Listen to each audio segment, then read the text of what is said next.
So mga idol, tara pag-usapan natin ang napakagandang laban ng ating pambato na si Kai Sotto sa Yokohama kontra sa kupunan ng Albert Tokyo. Well mga kaibigan, ito na po yung masasabi natin na pinakamaganda o isa sa pinakamagandang performance na naipakita ng ating pambato na si Kai Sotto. Biruin ninyo mga kaibigan, first and second quarter ng game. Napakaganda po ng stats ni Kai Sotto. Meron na po agad siyang 12 points, 3 rebounds, at yung 8 points po doon, no, puro slam dunk pa mga kaibigan. So ito yung sinasabi natin na literal na ginulat ni Kai Sotto ang top 2 sa standings po, no, dito sa B-League. So makikita nyo, hindi basta-bastang kupunan etong A Tokyo, pero nasabayan po ng ating pambato na si Kai Sotto. At makikita nyo yung kanyang offensa ngayon ni Kai, hindi na basta-basta. Tulad ng ating sinasabi, consistency is the key para sa tagumpay at sa ikakagaling ng ating pambato na si Kai.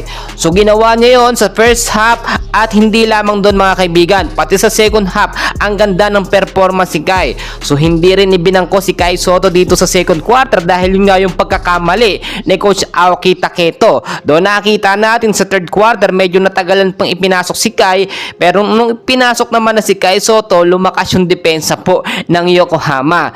Sa tuwing kasi nga nilalabas si Kai Sotto mga kaibigan, very obvious na nakakalamang or umaangat yung score po ng kalaban o lumolobo. Pero pag may depensa ni Kai Sotto sa loob, aminin natin mga kaibigan, yun yung isang sikreto ng Yokohama.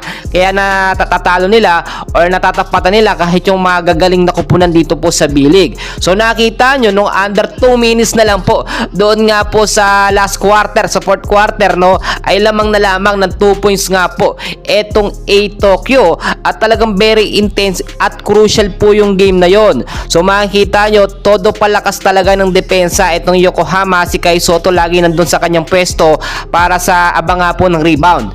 At yung rebound naman talagang hindi naman niya pinapakawalan ni Kai. Basta may pagkakataon or basta makachempo siya ng tamang talon, makukuha po talaga niya yon. At yung galawan ni Kai Sotto mga kaibigan, nakita naman natin may mga signature moves siya na talagang hindi natin nakikita noon, no? Alam niyo yung mga 1 step 2 at sabay titira siya. Yun yung sinasabi natin na parang hindi naman madalas ginagawa ni Kai. Ngayon kasi dahil na-boost yung confidence ni Kai Sotto, ay madali po siya nakakasabay kahit sino pa yung kanyang kalaban, kahit mga ex-NBA player pa. So sa naging laban, ang ganda, and so far nakikita naman natin talagang hakahabol naman yung Yokohama dito sa A Tokyo. Pero nung mga last 2 minutes na, very intense at very crucial na yung laban.